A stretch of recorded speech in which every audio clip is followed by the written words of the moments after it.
Omusuubuzi w'embala Hajji Edirisa Katendi yatutomyeko omubaka gavumenti Mbala Moses Mwiwosi n'abasirikale abakumi ebyalo mu kkooti nga bafuna n'okumukwata mu ngeri ky'obula ekitiibwa kye nga mu kavuyeko ne bamubaka ensimbi ezisoma mu bukadde bubiri. Nga nziguddewo waliwo ssente zaali ku mmeeza ne ssente zinali nyina mu nsawo nga naakamala okuzitunda mu nsawo nali nyina miliyoni 2.56. Mwebisa bwe yali ankwata ssente ezo zaali mu nsawo eno eya right ssente ezo saddako kuziraba era bino byagamba nti bakolemi preventers be banziba no 100% n'abajulizi abaaliwo nga ntwala ssente zange weebali yeyanzibira ssente si muntu mulala miliyoni 2.56.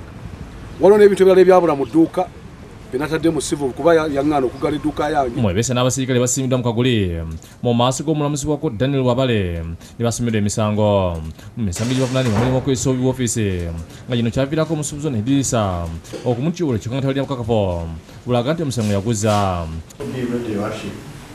Then they should close that file and not harass my clients over this issue again in Rashid.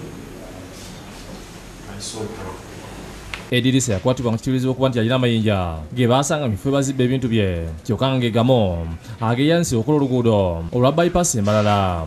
Wabula omugoba gavumenti yategeezezza omulamuzi tannaba kuba beetegefu okuweza kuba okunoonyereza kukyagenda mu maaso. Bw'atyo omulamuzi ayongezaayo omusango okutuusa nga 23 omwezi ogw'omwenda kyokka yeepulira wa RDC asabye omusango gubugobwa kuba tewali bujulizi n'obusobozi kubinga file egi kandi tukwija kuhana next time when this matter comes up in court tuija kushaba kooti ngu ebinge file egi ab'okubateera omukanyisi.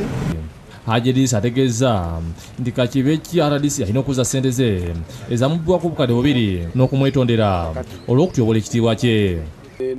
Mwebisa yajja owange ku mayinja 2015 mwezi gw'okusatu nga 13. It was Friday.